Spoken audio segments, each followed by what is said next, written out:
Vinícius Jr. is the new prince of Real Madrid. Ever since Pinaldo and Haramzema left European football, there has not been a better player for Los Blancos than Vini. Top 25 all-time in Champions League assists already at such a young age. Champions League Player of the Year in 2024, Vini has been phenomenal for multiple seasons now. But despite his success for Real Madrid both in La Liga and the Champions League, Vini was overlooked for the best player in the world. His good performances are constantly shadowed by controversy and drama. From fights, to being called ugly, to showing up under the brightest lights, this is the story of Vinícius Jr. Just pulling lots as Vinícius Jr goes through. Vinícius Jr.'s got another one.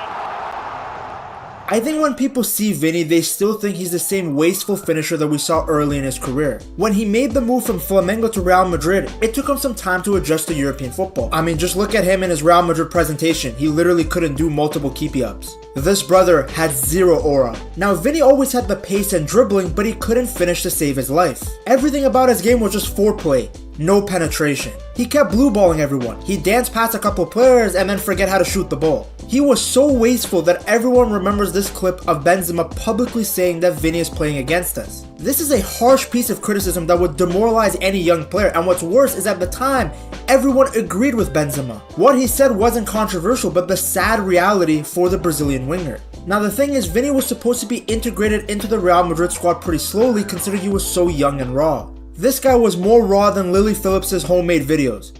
I've never watched them, I'm just assuming.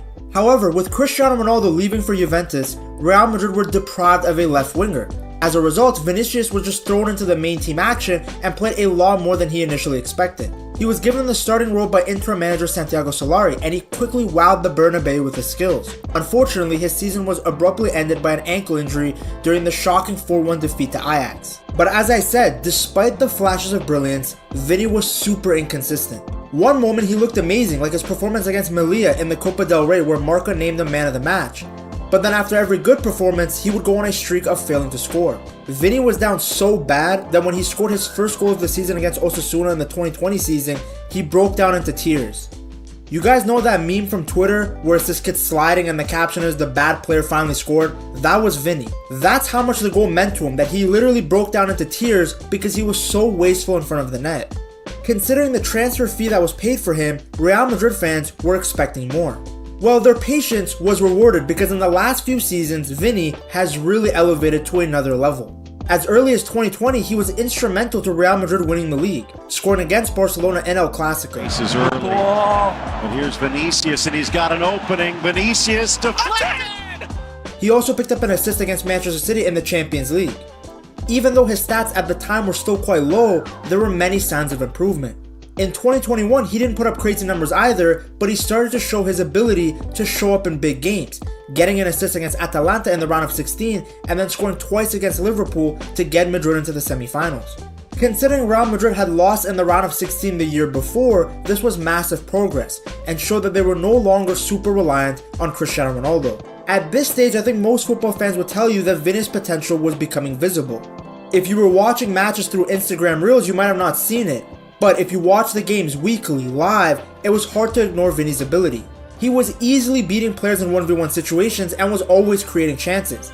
These kind of things cannot be taught to players, it's a natural ability. Even with the lack of stats, he was at a point that when you gave him the ball, you knew something would happen. And this was an important development in Vini's career because Madrid had bought Hazard in the summer of 2019 thinking that he would have been the Ronaldo replacement. But Hazard's injury issues meant that the transfer money was wasted. But somebody still had to replace those numbers. Somebody might be able to replicate Hazard's form, but nobody is replicating that juicy bump. Well, in 2022, under the guidance of Eyebrow Man, Vini began to show that he could be one of the best players in the world. He began to combine his creativity with actual statistical output, getting 22 goals and 20 assists in all competitions. He came out flying, scoring against Alaves in the first game of La Liga, then following it up with a brace against Levante. Initially, he was benched by Ancelotti, but after these performances, Carlo realized that Vini deserved to be in the first team regularly. Vini would go on to get 17 goals and 13 assists just in La Liga, helping Real Madrid become Spanish champions. Him and Benzema were a lethal duo that could not be stopped. They had come a long way since the game against Borussia Mönchengladbach, where cameras caught Benzema saying that Vini is actively playing against them.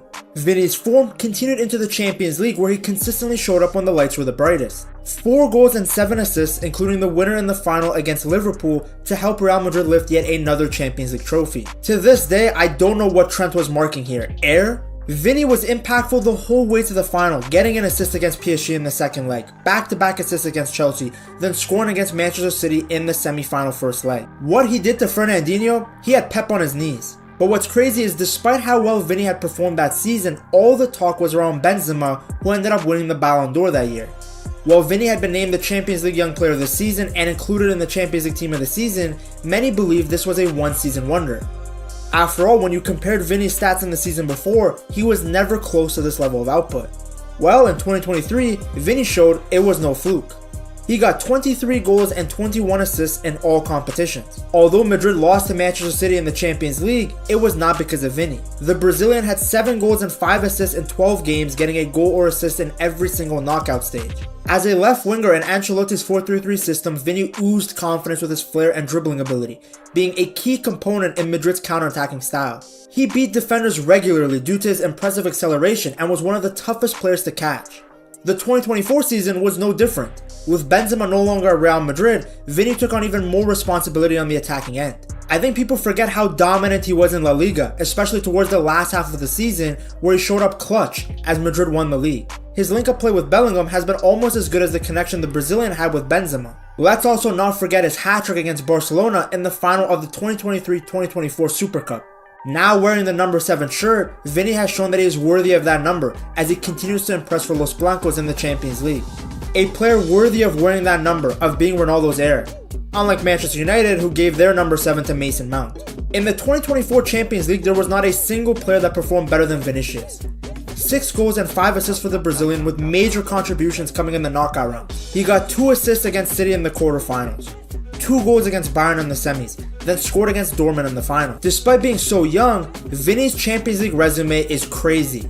Time and time again, he has shown up for Madrid on the biggest stage in the most important games. There was some report a while back that I saw that said Vini had scored or assisted in 92% of the knockout stages he had played in the Champions League. The only time he had failed was against Chelsea in the 2021 semi-finals. And that's most likely due to the fact that Ancelotti was using this guy as a wingback.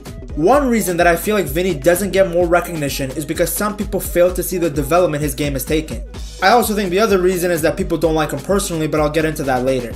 People claim that he has a face that not even a mother can love, but I don't know what that has to do with his football ability. Dino wasn't the prettiest fella either, guys. What I think the problem is that in many people's eyes, Vini is still the same player who was missing easy chances left and right. Now, of course, that perspective makes no sense since we have multiple seasons in a row worth of data to suggest that Vini is not a one-season wonder. His finishing has improved tremendously and will continue to improve as he matures. But I think the main reason people don't give him his flowers is because of all the controversy around him. Vini tends to be involved in drama both on and off the pitch. On Twitter, he laughed at a tweet that was mocking Fermin Lopez's celebration. Then there was the whole thing of him and the entire Real Madrid team not showing up to the Ballon d'Or because they knew that Vini wasn't going to win. Then on the pitch, there are some games where Vini spends more time complaining to the referee and talking trash to the opponent than actually playing football. It's a direct contradiction to his tweet saying that he just wants to play football, considering sometimes he's choking players.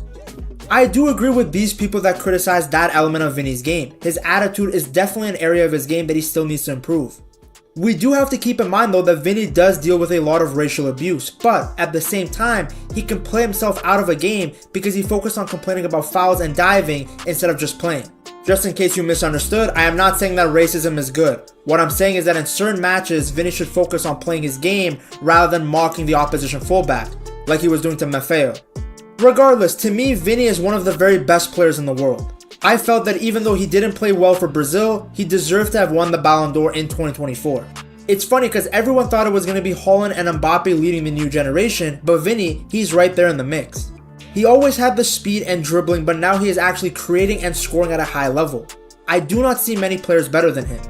Think about it, he's been so good that when Mbappe arrived, he had to play up top. But Vini hasn't been the only player who's been incredible for Real Madrid. To see how Mbappe has returned back to form after a slow start, you gotta check out this video right here.